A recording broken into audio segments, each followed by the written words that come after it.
जय श्री राम। मैं रेखा Pandey YouTube channel पर सभी का स्वागत, अभिनंदन एवं वंदन करती हूँ। आज मैं एक बहुत ही दर्द भरा निर्वही गीत लेके आई हूँ। सभी को मालूम है कि पहले के ज़माने के सासू जो होती थी बहुत कड़ाई से अपने बहुओं के साथ पेश आती थी। ऐसा ही ये दर्द भरा गीत है।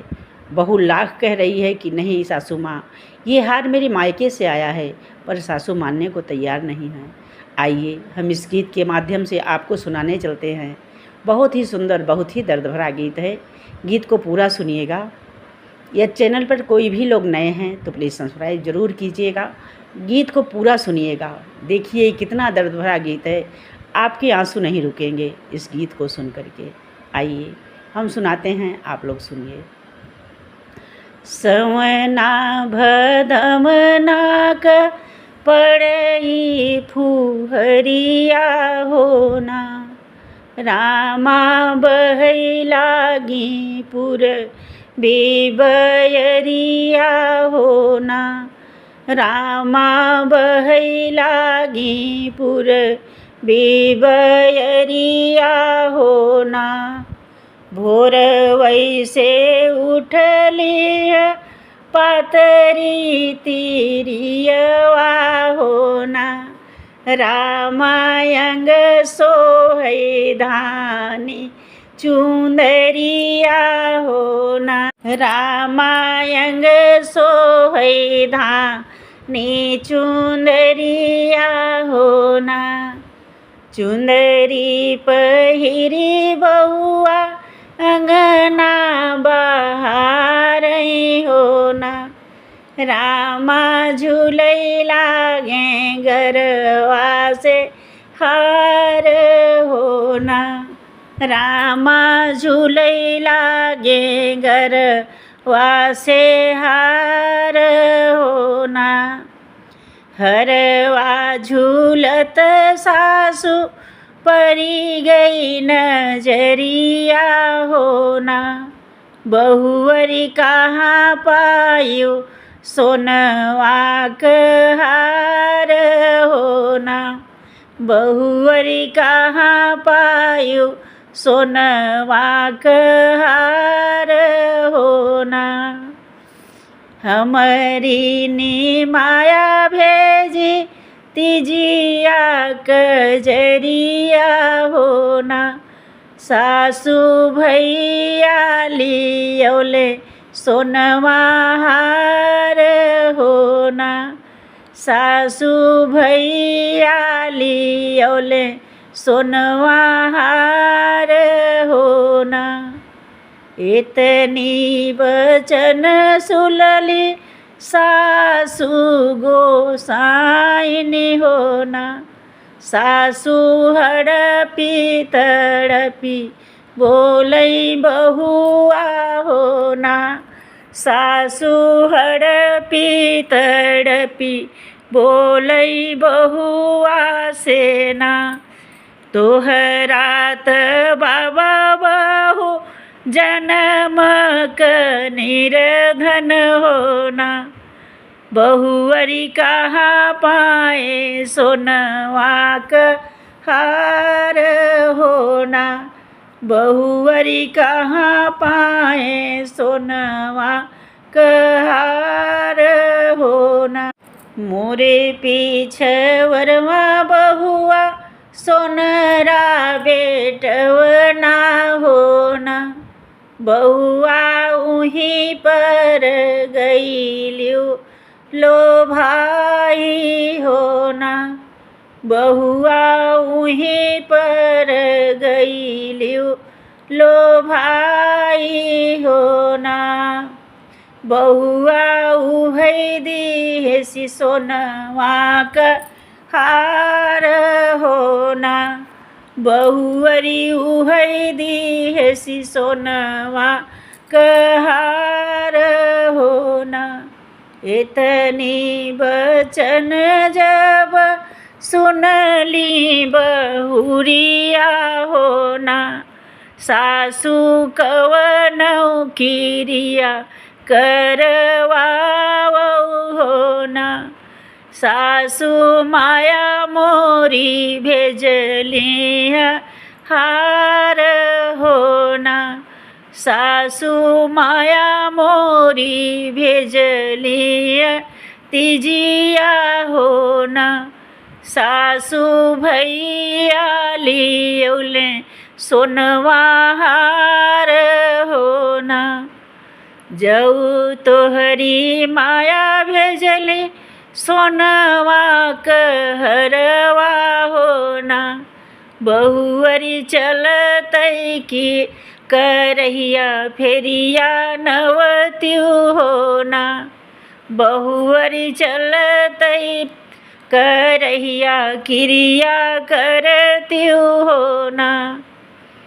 इतनी बचन जब सुनली बहुआ होना।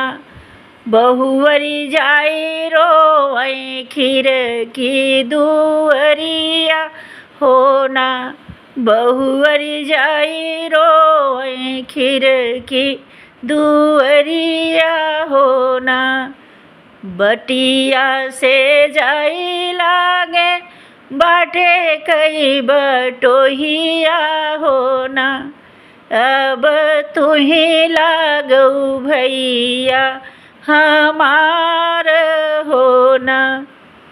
अब तुही लागऊ भैया हमार होना। भैया बाबा आगे खबरी जनाव होना। भैया बाबा आगे खबरी जनाव होना। अब तोरी बेटी करथी किरियवा होना। अब सासू लगावई लछना होना। अब सासू लगावे लइहा लछना होना। बाबा तोरी बेटी करथी किरियवा होना। अब देखिए कि अब क्या होता है। कढ़ाई चल रही है, नीचे आग धधक रही है, ऊपर से तेल भरी कढ़ाई है और एक तरफ ससुराल के सारे लोग बैठे हैं और दूसरे तरफ पिताजी अकेले बैठे हैं। उनकी क्या प्रतिज्ञा है, क्या कह रहे हैं, इस समय लाचार होकर के आइए फिर से गीत के माध्यम से आप लोग सुनिए। एक ओरी बैठे हैं ससुरे के लोगवा होना। रामा एक ओरी बेटी का बाबा होना। रामा एक ओरी बाबा अकेला वही होना। एक ओरी बैठे ससुरे के लोगवा होना। रामा एक ओरी बाबा अकेलवा होना। रामा एक ओरी बेटी का बाबा होना। जऊ तू हूँ जितबू बेटी अपनी किरियवा होना। बेटी तो है जोगे डड़िया फनऊ वही होना। बेटी तो है जोगे डड़िया फनऊ वही होना। जऊ तू हूँ हरबू बेटी अपनी किरियवा होना। बेटी यही लागे मुड़िया छटऊ वही होना। बेटी यही लागे मुड़िया छटऊ वही होना। चलतई करहिया बेटी फेरिया जे नावई होना।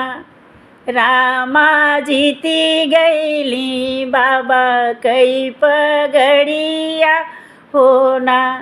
रामा जीती गईली बाबा कसान होना। हकड़ऊ न अग्र के कहरा होना, कहरा बेटी जोगे डणिया फनावऊ होना, कहरा बेटी जोगे डणिया फनावऊ होना। बेटी चली चली हमरा के देसवा होना, बेटी चढ़ी चली हमरा के देसवा होना। जीतली धनिया चली है नैहरवा होना, अब ठाड़ी देखई ससुरे के लोगवा होना, अब ठाड़ी देखई ससुरे के लोगवा होना। मुँह पर रुमाल धई के रोवैयोन कर पियवा होना, अब जीतली धन चली नैहरवा होना, अब जीतल धनिया चली नैहरवा होना। ऐसनी माया तुरुक हाथे बेचते होना, माया दासली से जिया उड़सली होना, माया दासली से जिया उड़सली होना। जय श्री राम। गीत कैसा लगा कमेंट बॉक्स में आप अपने अपने कमेंट ज़रूर छोड़िएगा।